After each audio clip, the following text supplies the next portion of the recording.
ಚೇತರಿಸ್ಕೊಂಡಿದ್ದೀನಿ. ಈಗ ನಾನು ಆರಾಮಾಗಿದ್ದೀನಿ. ಆದ್ರೂ ಕೂಡ ಇನ್ನೂ 1-2 ದಿನ ಸ್ವಲ್ಪ ನಾನು ಟ್ರೀಟ್ಮೆಂಟ್ ತಗೊಳ್ಬೇಕಂತ ಹೇಳಿದ್ದಾರೆ ಡಾಕ್ಟರ್. ಆದ್ರೆ ಇದು ಸುದ್ದಿಯನ್ನು ನಾನು ಸಾಕಷ್ಟು ಮೀಡಿಯಾದಲ್ಲಿ, ಎಲ್ಲ ಪ್ರೆಸ್ ಮೀಟಲ್ಲಿ ನಮ್ಮ ವಿಶ್ವವಿದ್ಯಾಲಯದ ಕುರಿತು ಬಹಳಷ್ಟು ಚರ್ಚೆ ಆಗ್ತಾ ಇರುವುದು ತಾವೆಲ್ಲರೂ ಗಮನಿಸ್ತಾ ಇದ್ದೀರಿ. ಕರ್ನಾಟಕದ ಜನತೆಗೆ ನಾನು ಹೇಳಿಕ್ಕೆ ಇಷ್ಟಪಡ್ತೀನಿ. ನೋಡಿ, 23 ಅಕ್ಟೋಬರ್ 2025ರಂದು ನಮ್ಗೆ ಉಪ ಕುಲಪತಿಯಾದಂತಹ ಸಂತೋಷ್ ಕಾಮ್ಗೌಡ್ ಅವರು ಒಂದು ಹೇಳಿಕೆಯನ್ನು ಕೊಡ್ತಾರೆ. ಇಲ್ಲಿ ಲಿಖಿತವಾಗಿ ಈ ಪ್ರಕರಣದ ಕುರಿತಾಗಿ ಉಲ್ಲೇಖ 7ರಲ್ಲಿ ಜರುಗಿದ ಸಿಂಡಿಕೇಟ್ ಸಭೆಯಲ್ಲಿ ಚರ್ಚಿಸಿದ್ದು, ಈ ರೀತಿ ಸಾಕ್ಷಿ ಸಮೇತ ದೂರು ಸಲ್ಲಿಸಿ ಸದರಿ ಸಾಕ್ಷ್ಯಾಧಾರಗಳ ಆಧಾರದಲ್ಲಿ ವಿಶ್ವವಿದ್ಯಾಲಯದ ಆಂತರಿಕ ದೂರು ವಿಚಾರಣಾ ಸಮಿತಿ ಸಾಕಷ್ಟು ಕಾಲಾವಕಾಶಗಳೊಂದಿಗೆ ವಿಚಾರಣೆ ನಡೆಸಿ ದಾಖಲೆಗಳ ಆಧಾರದ ವರದಿ ನೀಡಿದ್ದು, ಈ ಹಂತದಲ್ಲಿ ನಿಮ್ಮ ವ್ಯತಿರಿಕ್ತ ಹೇಳಿಕೆ ಮೂಲಕ ವಿಶ್ವವಿದ್ಯಾಲಯದ ನಿಯಮಗಳಿಗೆ ನಾನು ಅಗೌರವ ತೋರುವುದನ್ನು ಕಂಡು ಬಂದಿರ್ತದ ಅಂತ ಬರ್ದಾರ. ಅದೇ ಒಂದು ಇಟ್ಕೊಂಡು code of conduct for scholar ಅಡಿಯಲ್ಲಿ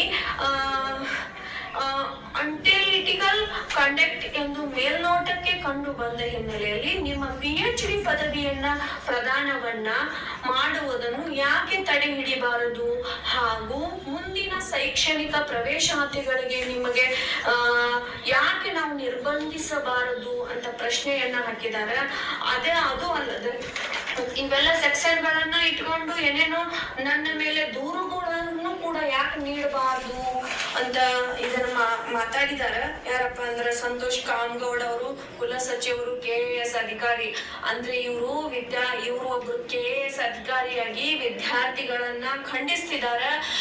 ಒಂದು ಹೆಣ್ಣು ಮಗುವಿನ ಪ್ರಗತಿಯನ್ನ ಇವರು ಹಾಳು ಮಾಡ್ತಾ ಇದ್ದಾರೆ. ಹೆಣ್ಣು ಮಕ್ಕಳಿಗೆ ನನಗ್ ಮಾತ್ರ ಅನ್ಯಾಯ ಇಲ್ಲ, ಎಲ್ಲ ಹೆಣ್ಣು ಮಕ್ಕಳಿಗೆ ಅನ್ಯಾಯ ಆಗ್ತಾ ಇದೆ. ಇದು ದಯವಿಟ್ಟು ಕರ್ನಾಟಕದ ಜನತೆ ಇಂಥ KAS ಅಧಿಕಾರಿ ಇವರು. ಹಾಗಾದ್ರೆ ನಾನು ಒಂದ್ ಮಾತು ಹೇಳ್ತೀನಿ, ನನ್ನನ್ನ ಇವರು ಒಂದು KAS ಅಧಿಕಾರಿಯಾಗಿ ಈ ರೀತಿ ನೋಟಿಸ್ ಕೊಟ್ರು.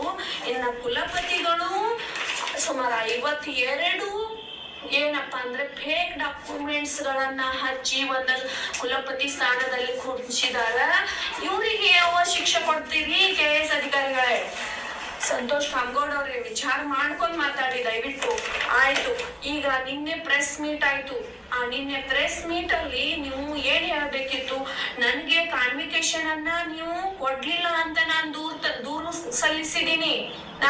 ನನಗ ಇದು ಘಟಿಕೋತ್ಸವದಲ್ಲಿ ಕಾನ್ವಿಕೇಶನ್ ಕೊಡ್ಲಿಲ್ಲ ಅಂತ ನಿಮ್ಮ ವಿರುದ್ಧ ಹೇಳಿಕೆಯನ್ನು ಹೇಳ್ತಾ ಇದ್ದೀನಿ.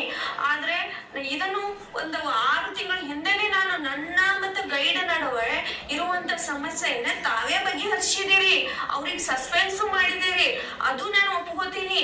ಈಗ ನಿನ್ನೆ ಬರೀ ನೀವು ಏನಪ್ಪಾ ಅಂದ್ರೆ ನನ್ನ ಕಾನ್ವಿಕೇಶನ್ ನೀವು ಕೊಡ್ಲಿಲ್ಲ, ಅದಕ್ಕೆ ಹೋರಾಟ ಇತ್ತು, ಅದನ್ನು ಬಿಟ್ಟು ನನ್ನ ಹೆಸರನ್ನ ಲೈಂಗಿಕ ಕಿರುಕುಳ ಅಂತ ಪ್ರೆಸ್ ಮೀಟ್ ಅಲ್ಲಿ ನೀವು ಪದೇ ಎತ್ತಿ ನನ್ನನ್ನ ಹೇಳಿ ನನಗೆ ಅವಮಾನ ಮತ್ತು ಅಪಮಾನವನ್ನ ಮಾಡ್ತಾ ಇದ್ದೀರಿ.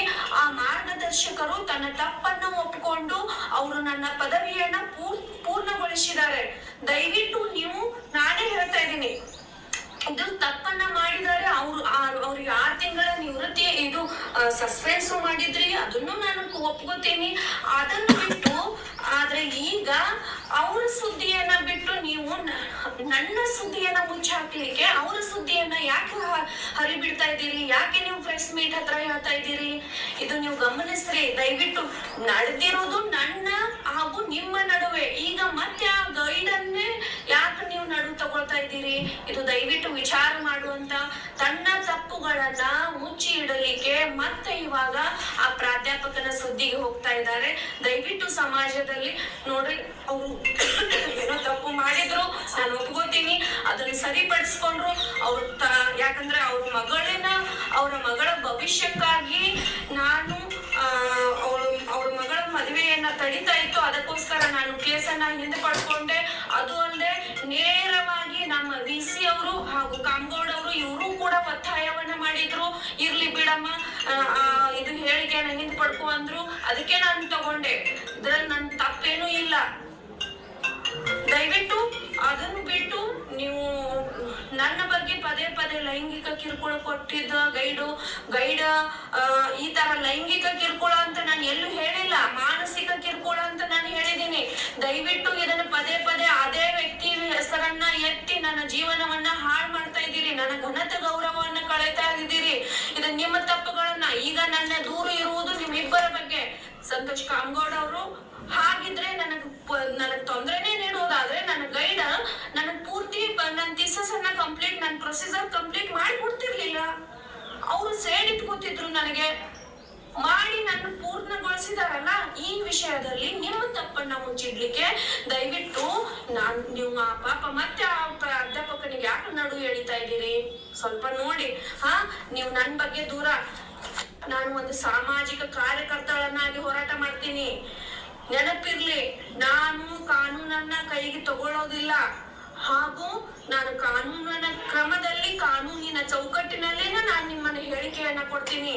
ಇಲ್ಲಿ ನಿಮ್ಮಿಬ್ಬರ ಬಗ್ಗೆ ನನಗೆ ದಾಖಲಾತಿ.